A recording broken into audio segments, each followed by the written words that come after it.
بسم اللہ الرحمن الرحیم۔ ناظرین، آج ربیع الثانی کا پہلا جمعۃ المبارک کا مقدس دن ہے۔ آج کے دن ایک خاص عمل کرنا ہے۔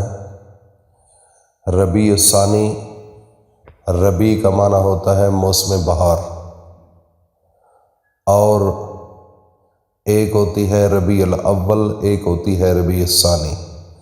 ثانی دوسری کو کہا جاتا ہے، دوسری بہار۔ تو ربیع الثانی کا مہینہ ایسا مہینہ ہے کہ جس میں گندم بوئی جاتی ہے اور موسم خوشگوار ہوتا ہے، خوبصورت ہوائیں چلتی ہیں۔ جب انسان گھر سے باہر نکلتا ہے تو صحت ایک خوبصورتی کی طرف جاتی ہے، انسان صحت مند ہونا شروع ہو جاتا ہے، اور پرفضا ماحول سے انسان کی طبیعت خوش ہونا شروع ہو جاتی ہے۔ جو بیمار لوگ ہیں ان کو میں یہ تنبیہ کر رہا ہوں کہ وہ صبح سویرے اٹھیں اور گھر سے باہر نکلیں، اور کھلی فضا میں جہاں پر سرسبز و شاداب کھیت ہوں، پھولدار درخت ہوں، وہاں جائیں اور لمبے لمبے سانس لیں۔ لمبے لمبے سانس لینے سے ایک ایسا بھی موقع بنائیں کہ ساری باہر کی آکسیجن ہوا، جیسے سانس لیتے ہیں پیٹ باہر نکلتا ہے، ایسے لمبا سانس لو اور اس ہوا کو جسم کے اندر، اپنے پھیپھڑوں کے اندر روکو، اور پھر آہستہ آہستہ اس سانس کو باہر نکالو۔ تو اس سے آپ کے پھیپھڑوں کی آکسیجن کمپلیٹ ہوگی اور آپ کے چہرے کو ایک رائنائی ملے گی، پھیپھڑے صحت مند ہوں گے، سانس نہیں چڑھے گا، اور پھیپھڑے خوبصورتی کی طرف جائیں گے، کیونکہ ہماری خوراکیں اتنی ناقص ہو چکی ہیں۔ ہم کھا کھا کر، یہ گھی ہے، ڈالڈا آئل جس کو کہتے ہیں، اس میں صوفی بھی ہے، ڈالڈا بھی ہے، اور کافی اس کی ورائٹی ہے، مختلف نام رکھے ہوئے ہیں۔ یہی انسان جب استعمال کرتا ہے ان گھی کو تو ہارٹ اٹیک ہوتا ہے، اور اس کے علاوہ شوگر کا مرض پیدا ہوتا ہے، اس کے علاوہ جوڑوں کے درد پیدا ہو جاتے ہیں۔ اس لیے ربیع الثانی کا مہینہ ہے، اپنے آپ کو بدلو، صبح سویرے اٹھو، تازی ہوا کھاؤ، اور ان ناقص غذاؤں سے پرہیز کرو، کیونکہ صحت اچھی ہوگی تو اللہ کی عبادت ہوگی، صحت اچھی ہوگی تو اللہ کا قرآن سینے سے لگا کر اس سے پیار کرو گے، صحت اچھی ہوگی تو تہجد کے وقت اٹھ کر اللہ کو یاد کرو گے، صحت اچھی ہوگی تو روزے کا اہتمام کرو گے۔ اگر صحت ہی نہیں ہوگی تو پھر نہ نماز کی لذت، نہ قرآن کی لذت، نہ تہجد کی لذت، نہ پیار کی لذت، کوئی لذت آپ کو نہیں ملے گی۔ کیوں؟ اسی لیے تو کہتے ہیں کہ تندرستی ہزار نعمت ہے، تندرستی ہزار نعمت ہے۔ انسان کی صحت اچھی رہتی ہے، سوچ اچھی رہتی ہے، قوت برداشت رہتی ہے، نماز کی چاہت ہوتی ہے، یہ صحت کے ساتھ اس کا تعلق ہے۔ اس لیے ربیع الثانی دوسری بہار ہے، اور صبح اٹھیں جو لوگ اللہ کے عبادت کرنا چاہتے ہیں، اللہ سے پیار کرنا چاہتے ہیں، صبح اٹھیں، تہجد کی نماز ادا کریں، اور تھوڑی سی ہلکی پھلکی ورزش کریں، اور پھر سرسبز و شاداب کھیتوں میں جائیں، اور وہاں پر آکسیجن کو پھیپھڑوں کے اندر لے کر جائیں، تاکہ آپ کی صحت ماشاءاللہ اچھی ہو۔ تندرستی ہزار نعمت ہے۔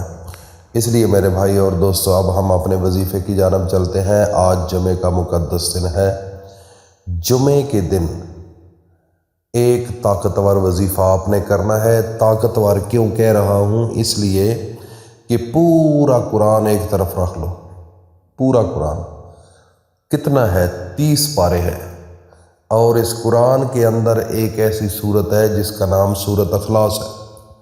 خود میرے نبی امام الانبیاء حضرت محمد مصطفیٰ صلی اللہ تعالیٰ علیہ وسلم نے فرمایا کہ اگر اس کو صرف ایک دفعہ پڑھ لیا جائے، صرف ایک دفعہ، دیکھو نا کتنا ٹائم لگتا ہے سورت اخلاص پر۔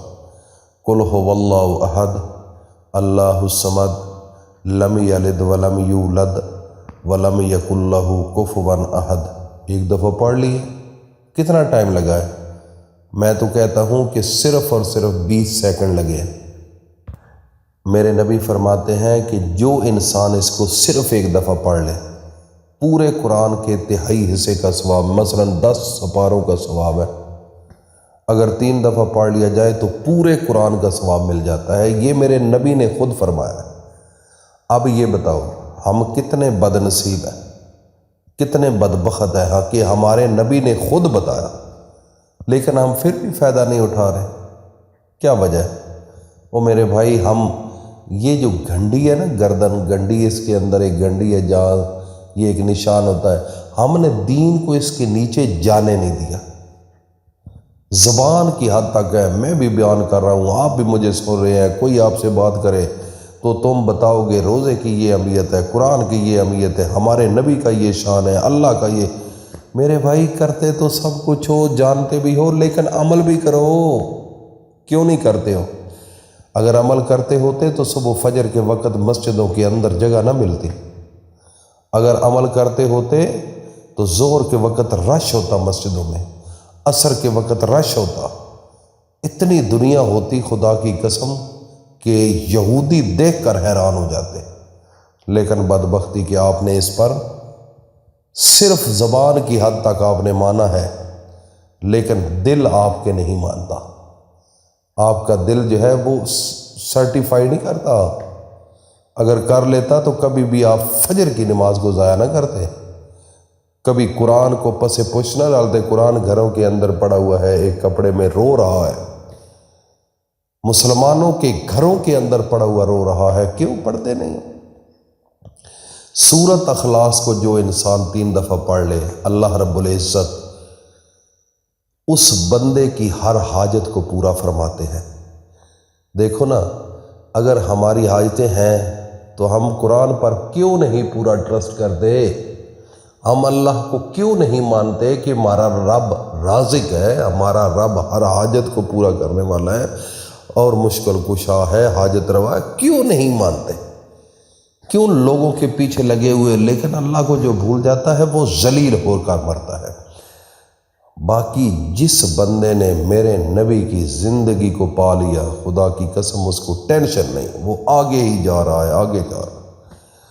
جس نے میرے نبی کی زندگی کو چھوڑ دیا وہ پیچھے بھی جائے گا اور ذلیل بھی ہوئے گا۔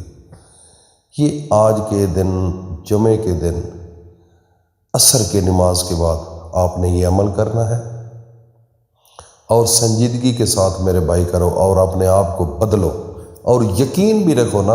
اصل مسئلہ یقین کا ہے۔ یونس علیہ السلام مچھلی کے پیٹ میں تھے، کتنی بڑی مصیبت تھی، لیکن یقین تھا کہ اسی رب نے مجھے نکالنا۔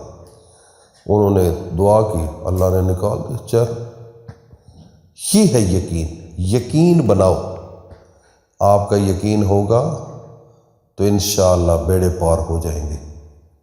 صرف زبان کی حد تک نہ رکھو، دل کے اندر اس کو لے کر جاؤ، دل کے اندر اس کو گھر دو، انشاءاللہ کامیاب ہو جاؤ گے۔ اللہ حافظ۔